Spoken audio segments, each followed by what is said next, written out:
So just remember, like, the design pattern we're currently doing is essentially like, it's this classic MVC pattern where, right, someone makes a request to the browser, from the browser, right? So they'll go to like espn.com/players. And what does that do? That makes a GET request, right, to this website. And by this website, maybe we haven't talked about this. I think a lot of you probably know that when you sign up for a website, like if you go to GoDaddy or some sort of equivalent, what happens is they buy like an address, you know? And so when you go here, ESPN.com, it actually translates to this series of numbers. Now, what is this very analogous to?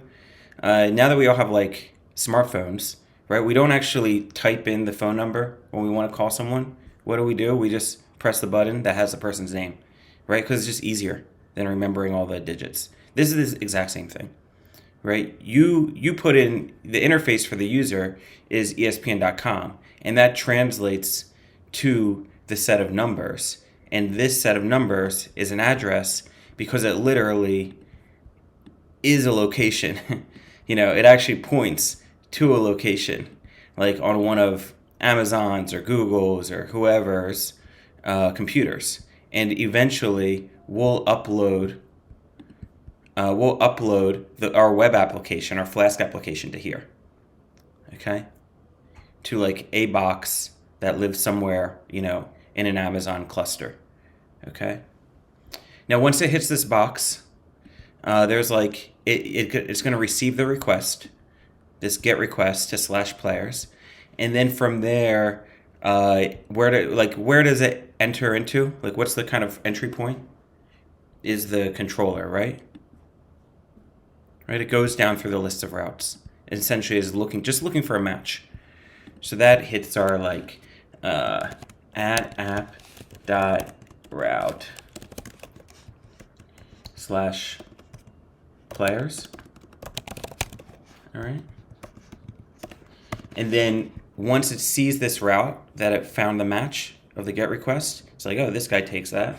Then we do the def players, and now we don't. For this one, it doesn't need an argument. We'll just do cursor.execute, right? So immediately, what are we doing? We're going into the database, because really what you're asking for is like the data. Like when you go to a website, basically you're asking for some information, and that information lives in our database. Even though we might clean it up and add some HTML, what you're asking for is the information, and that essentially lives in our database. So from here, this goes to our database. Sorry that this is like, right? And then from here, this actually goes to our model. So like I think of the model as sitting on top of a corresponding table. And this would be like player.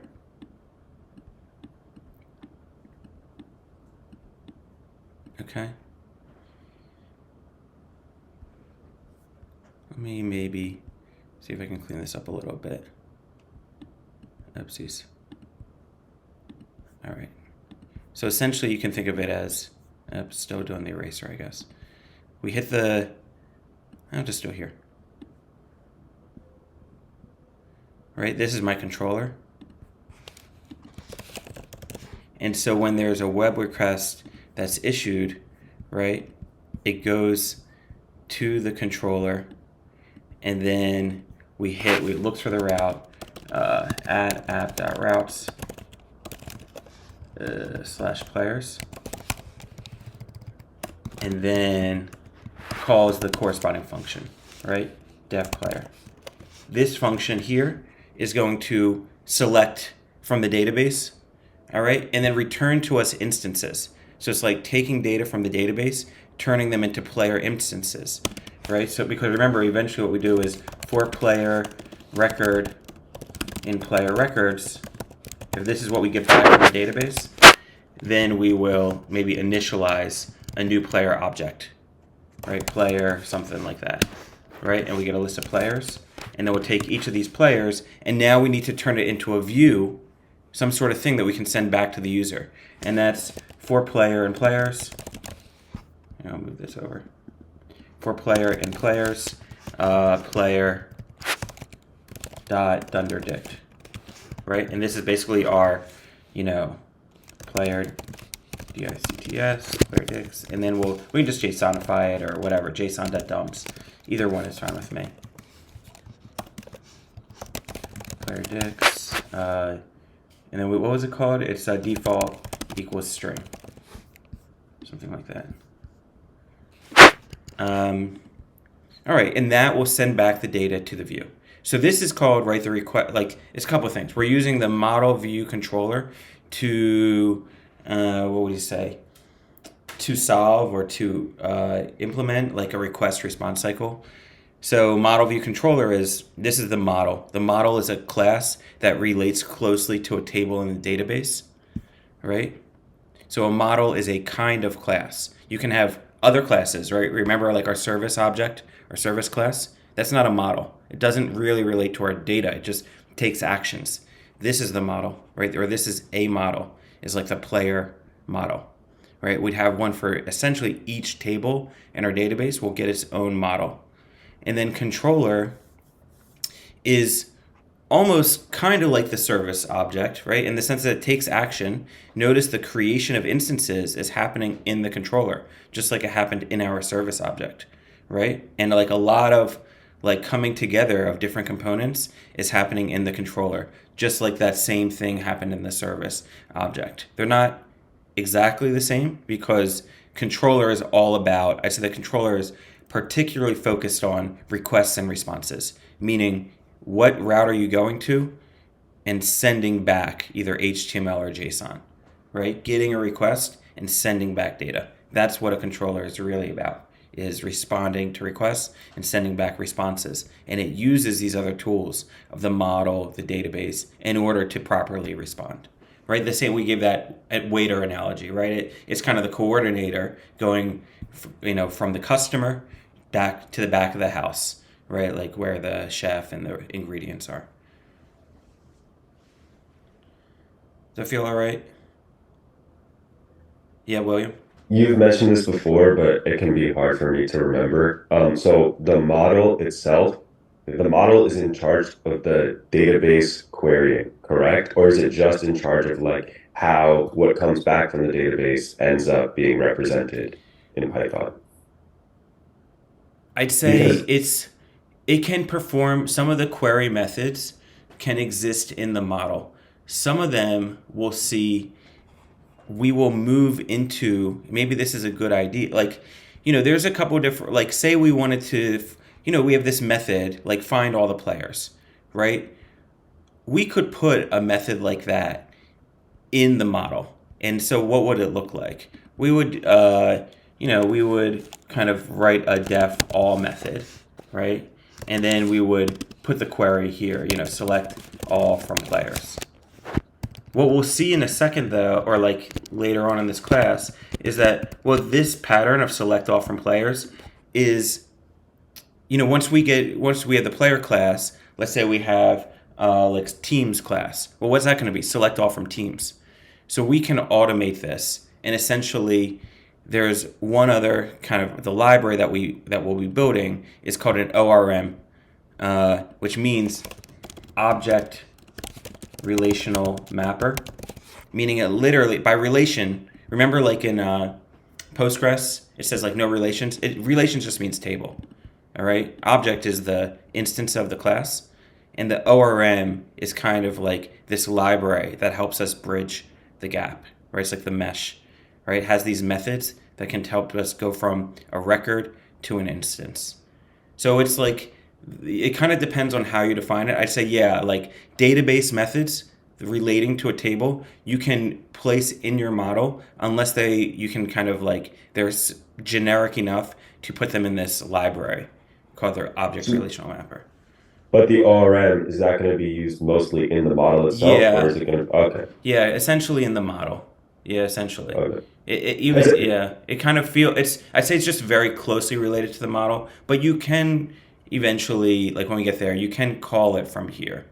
But okay. you'll still just like, in terms of how you should think about it, it kind of sits, it still sits here Well, we can let's talk about that more, but that's kind of Okay, the okay, idea. okay. Is that yeah, kind of I kind of think of it as sitting here.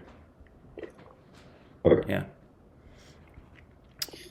All right. So that's one. This is kind of like the big architecture, and that's exactly right. Like we're just going to add a little bit more onto this layer when we get to the ORM. The other thing we'll do after that is, and people have talked about this, is like, okay, well, we get data, but we only get data, seems like, from like these CSV files. What about, these different APIs, that we want to call and load that into our database? How do we do that? That's the next pattern that we'll learn. It's ETL in Python. You can refer to it as, I guess it's two different names. One is ETL in Python, right? Meaning extract, transform, and load in Python. The other one is, you can call it the adapter pattern. But we'll talk more about that. But this is just to say that, okay, where's kind of like, after we do the ORM, what's the next big topic? It's going to be pulling data from APIs, loading it into the database, and then, so we like load the data into the database. It can involve multiple different APIs. Our database now has all this interesting data. At a separate point in time, the user, goes to their computer, they want to access it, they will, make a request to where our website lives. Eventually, that will hit the controller. We will see what they're asking for. Okay, they want to get the players from our database and load this in. How did we get all this player information? Maybe because we used an API to load it into our database, like at an earlier point in time, and we use this ETL pattern. So this will be the next big topic that we'll probably get to this week. Will be like adding this pattern. Anyway, just by way of saying that's where we'll get to. But so far, this is what we've covered. Model view controller. Questions about like model view controller? Yeah, I think my doubt is clear, but now I confuse again. Oh, good. Uh, so thing is, user is ESPN, right? It make a request. Controller is what is controlling everything. Is getting the request from the user, Right. fetching, send that request to the database to the model, and fetch the database record from the model and give it back to the user, right? Mm-hmm. So that's it. So so if we put everything over there, like you have said, like select all from, if we put all the database query to the model, then we don't need a controller then, Well, how's the right? model? How does the model know what like requests we're getting? Like what like how does the model know that? There's a couple different things. One is, okay, the request can be different, right? Because like, what if they ask for like teams? I guess we'd then put the request in, like, we'd have a model that has teams, and then we'd put that here. Like you can put an entire Flask application in just one file and in just one class, right? But the idea is that these code bases become large, and so we want a way to make them feel small again, right? That when we go to a file, we're looking at just the information that we care about, right? Like if you're dealing with literally a million lines of code, right, which is like, like the code base I worked in, right? You need to have organization that, okay, now we're talking about this. When you go to a file, it's like, now I'm on this page and I'm thinking about this. So that's the idea, is to make our code base feel small. And we have these design patterns that help us do that. So one is, these controller actions where it's like, all right, you're going here. Now we're just talking about getting a player request, giving back the data that the user wants. How do we do that? Well, we, use this model and database in order to do it. Like this code can get even more complicated. I guess it feels small now, but you just have to remember we're learning patterns for when the code base becomes quite large.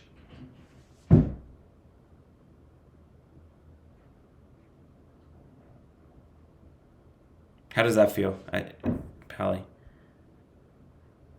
Yeah, I think it makes sense. Yeah, I understand the whole scenario back point, like request and response cycle, but the thing is still, yeah, I think it will make more sense Yeah. because yeah, when we're saying that we can define like select star from players in the model, then it's making confusing. I Like see what you're why saying. we yeah. Yeah, it's And more that like this. Like you can think of calling having the controller, but then the controller will take action. Like maybe it calls player.all, and player.all is what calls select all from players, something like that. And that was kind of my question too. I'm just wondering, is it better for us? Because it would be easier in my head to like think of it one way or the other. Does it make more sense from your perspective to put the querying logic inside of the model class, right? Like as a class method? Or does it make more sense to put the querying and pass in data from the controller? I Or does see. it make more sense to just have that query logic in the controller method Yeah, you can itself? that like the actual select all from players. We will eventually move this either to the model or to an ORM, which I essentially think is a library, like kind of attached to a model or very closely related to a model. So yeah, I think that's fair that like these queries, we'll start moving them to the model layer. Right? Okay, thank you. Yeah, exactly. Cool. Good questions. All right. Here's like a small topic that we should still take seriously. Let's hold on. How do I get out of stop sharing? So there we go. Okay. So that's like this init file, which is a mystery to everyone. So let's talk about this. So this is basically corresponding to this Flask with packages reading that I'll deploy afterwards.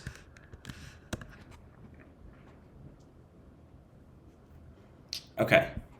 So the init file, we've seen it before obviously. What does it do for us? Well, one thing is we've seen that we kind of need it in our folders, right? In order to just like import from other directories. Right? Remember that like we were not without this init file, we weren't able to go to a sibling directory of like from source without having this dunder dunder init dunder dunder py file. Okay, so that's kind of one thing that we need. Another use of this that we saw is that we've placed like our create app when it came to like the source directory, right, that has all of our code. We've placed the create app function inside the init.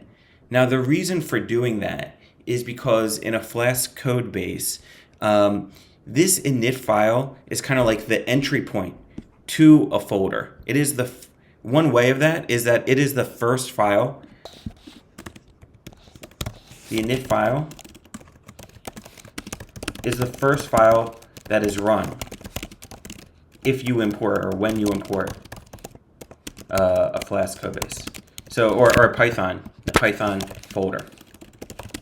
And by Python folder though that has an init, we can put this a Python folder that has an init file is called a package. All right. So like when you import a package like from Flask, import Flask, this is a folder somewhere on your computer that you've downloaded when you did pip3 install Flask, and we'll see that it has like a class called Flask defined in the init. So, all right, let's just see like an example. So for example, in this directory, you can see that I have this init file, and I'm loading in the category, this class category, into the init file. Okay, we can delete this if we want. If I now go to say my console.py and I say from source import star, what this is equivalent to is from the source's init file, import everything that is defined in this file. So let's just maybe make this easy. Right now, what's defined in the file? We just have this basic create app function, and we also have this Flask. So if I load in, if I go to Python console.py, so we do python 3-i console.py,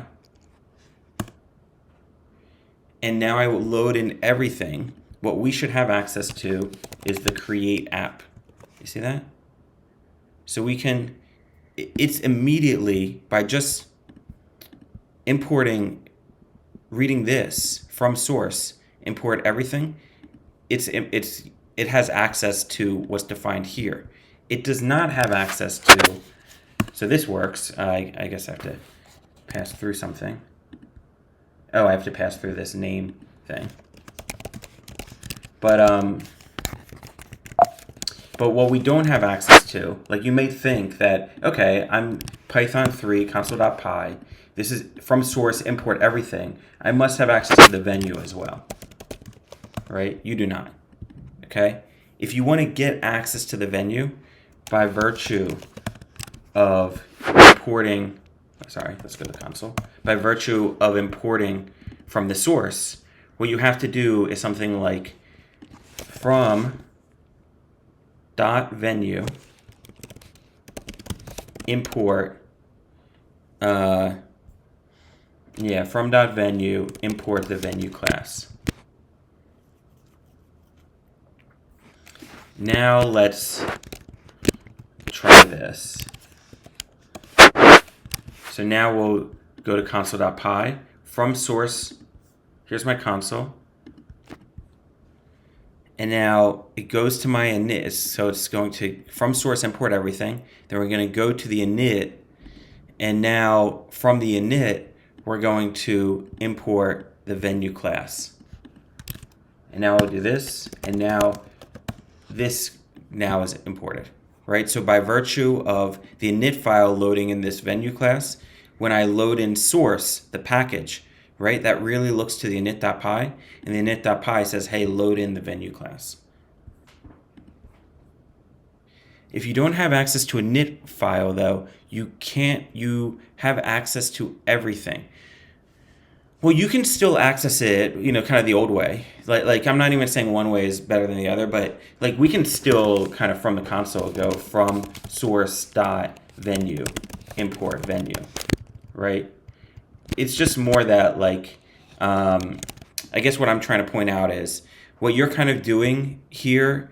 This is almost like an API. Like you're saying, hey, this is the stuff from this folder that you should care about. Like that's sometimes the way people organize the code is, hey, like the things in this folder that you should care about, we're gonna place them here in the init.py file.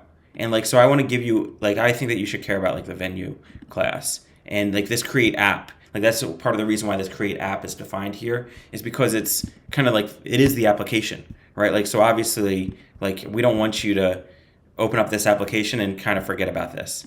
It's so central, so we're going to put in the central spot of the code base. That's kind of the insight I'm trying to give you.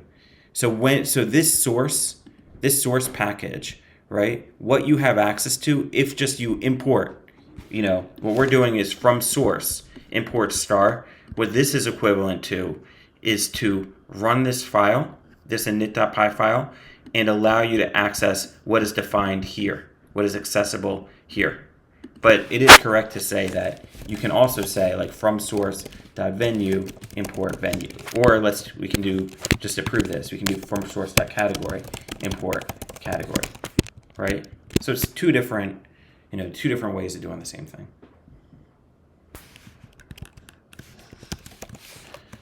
And I know it's confusion because I'm not kind of prescribing one or the other. I think that it's probably easier to, anyway, let's just see this, then we can talk about that. So now, right, I can also access the category in a different way, right? Or if I want to say, refactor this, right, what I could do is move this here and say from dot category import category, and now we are on the source package, we have access to category, and when we import from source import star, this gives us access to everything defined here. So this will also give us access to category. If I delete the category class, or not delete it, but don't load the category class into init, then I won't have access to it here. So now if I try category, right, that breaks. You'll see that. So the only kind of point I think I'm trying to make is just when you see this from source, import star or import things from a package, what you need to look at is that package's init file, right? Is the init.py file to see what is defined on the package level. That's like the big takeaway I want you to leave with.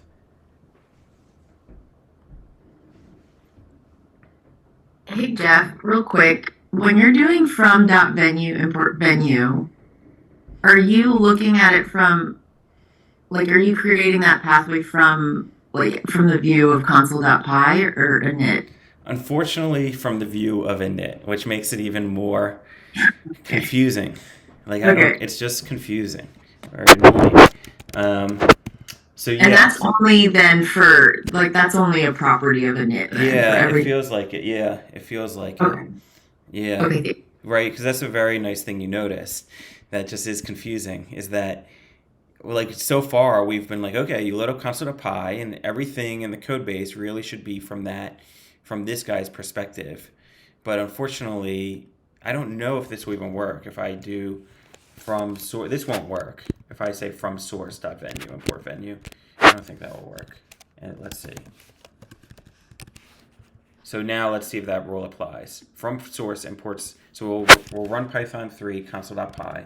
That will go bring us to source, import star. And now here we'll have from source.venue, import venue. Oh, that works too. You know what? Let's just do that. That's less confusing. Yep, that works. Let's just all do that. This is less confusing, I think. So it seems like we can continue to just think of what kicks off our process. What do we actually type Python 3 -i into? We type it into console.py, which means we should take this thing's perspective, right? And so even when I go into the init.py, I can continue to say from source.venue because I'm kicking this off from here. Okay? That's what I would do, is just keep it consistent. All right? So yeah, you did see that I was able to do this, but I think it's confusing to and it's probably more brittle.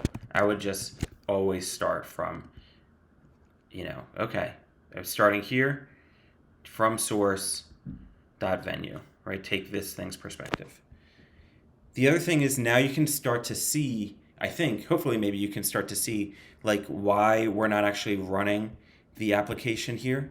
Because if we run the application here and you do something like from source import star, then all of a sudden, and you do something like this, app equals create app, and then you have the app.run here. Well, this is going to import this running of the code base too, which is not exactly what you want. Right? So if I do this Python 3, you see that? It immediately boots up the server, which is not really what you want, because the point of this console is to be able to play around with stuff. So now you can start to see maybe why it makes sense to move this running over to, over to not console, I'm sorry, over to the main.py, over to here, right? So we'll use the console. The console will kind of allow us to play with our code base. We have what we what we think we should make exposed to our code to outside people. That's defined in the init.py file. Whenever we import from a package like we're doing in the console.py, what we are importing from, what this is looking at, is this init.py file to see what's defined. And here, one of the main things we're defining is the create app function. We don't want to run the function here because then it's going to be hard for us to interact with the code base, right? So instead we have a separate thing whose only job is just, all right, let's actually run this. Let's actually boot up a server, okay?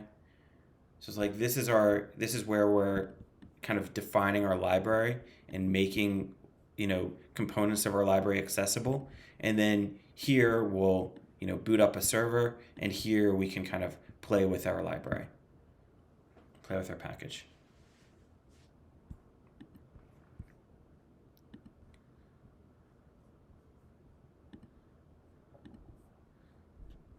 All right. Okay. There's not too much more than that I wanted to talk about. We've talked about init.py. We know that it's kind of confusing.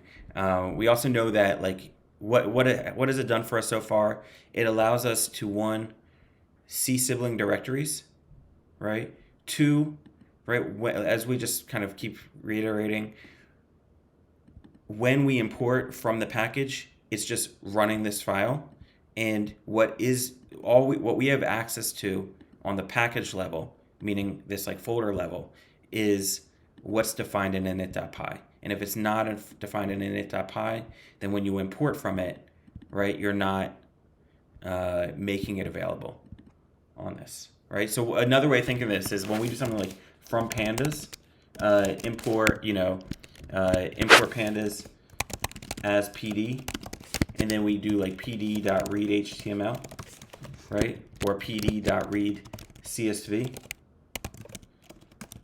Each of these functions have to be available, right? Like in pandas must have like an init.py file where they have made these functions available, right? These probably live in other files, right?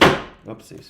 Where it's like from HTML, import star, or import read HTML, and now we can, because this is available in the init.py, it means when we import the pandas package, we get to access this stuff. So again, that's why I kind of say it's like, this is the init.py. The purpose of it is to kind of like say, here's the functions we expect you to be working with and playing with. This is what we the developers believe are valuable from our code base for outsiders to use. I don't know if that's, hopefully that's somewhat clear. Hey, Jeff, question about the main file. So I thought you would put the run in the console file, not in the main. So how is the main connecting to everything? Well, the run is not in the console because the console is really is a sandbox for the developer to play with the code, right? To say like, oh, okay, like you say there's a venue class here. What does the venue class do? Let's create a venue and let's, maybe call some functions on it. That's the purpose of the console. It's for the developer only.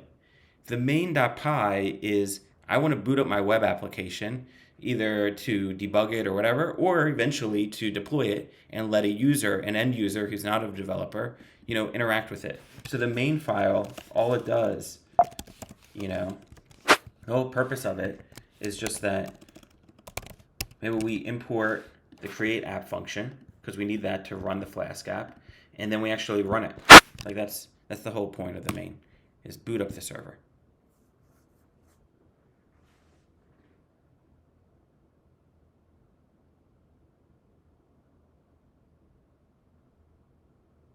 Still questions about that, Sonia?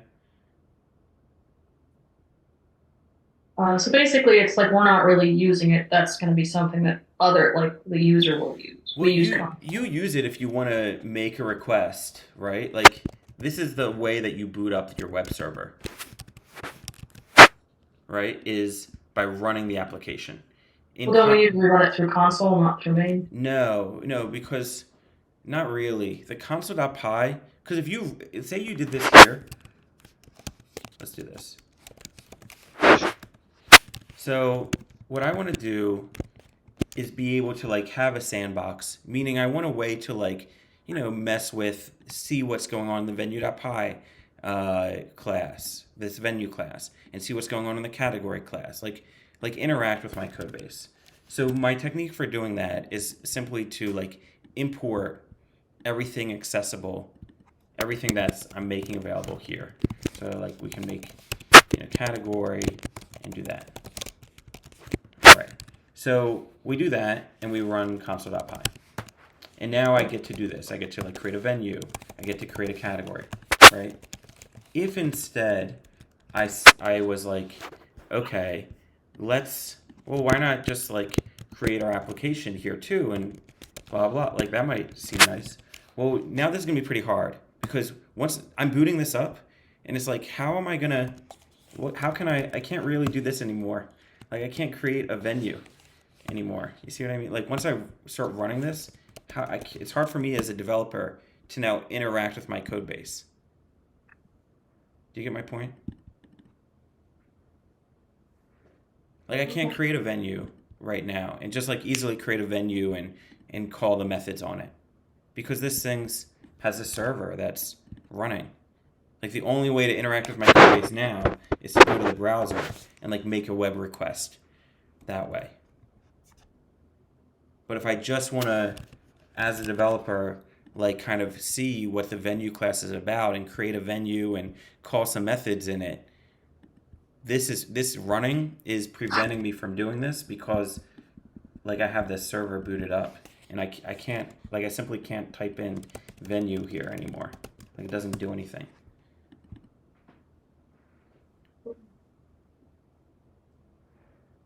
Does that make sense, Sonia? Yeah, I think what I've been doing is I just put breakpoints in. I've been running it through console, putting in breakpoints if I need to interact, so I didn't realize that. Yeah, but you can directly then, like, then you kind of have to go through this roundabout way of, right, Yeah, that's what you I'm know? doing. So this is just easier. That's the idea. Cool. All right. So this is what I'll do. I'll deploy the packages reading, and I'll deploy the building and ORM warmup. For the building and ORM warmup, all I mean, the idea is, okay, we have this insert into, you have a user, and what we want to do is just be able to save the user to the database, okay? Now, to do this, what magic is going to do this, right? So this is just a function that we're going to ask you to write. And the way this function will work is, if we're just hard coding it, it would be insert into users, name, birthday, and then here's some string, the SQL injection code, right? The percentage S's. And we're passing through the values here. But the idea is we want to just be able to call the save function immediately. Right? Like we call this save function, and somehow that's going to, you can start to see it, like that will know, oh, the table that you want to insert the data into is this one, right? And, these are the columns, and then the values, I guess, are coming from here. So how do you fill in the gaps? We can see what I was saying. Like there's a few things we need to do, because right now this is perhaps works with users or is close to working with a user class. But what if I create like a player class or a team class? We're going to want somehow using, the definition of a class. You can imagine we have a team class team.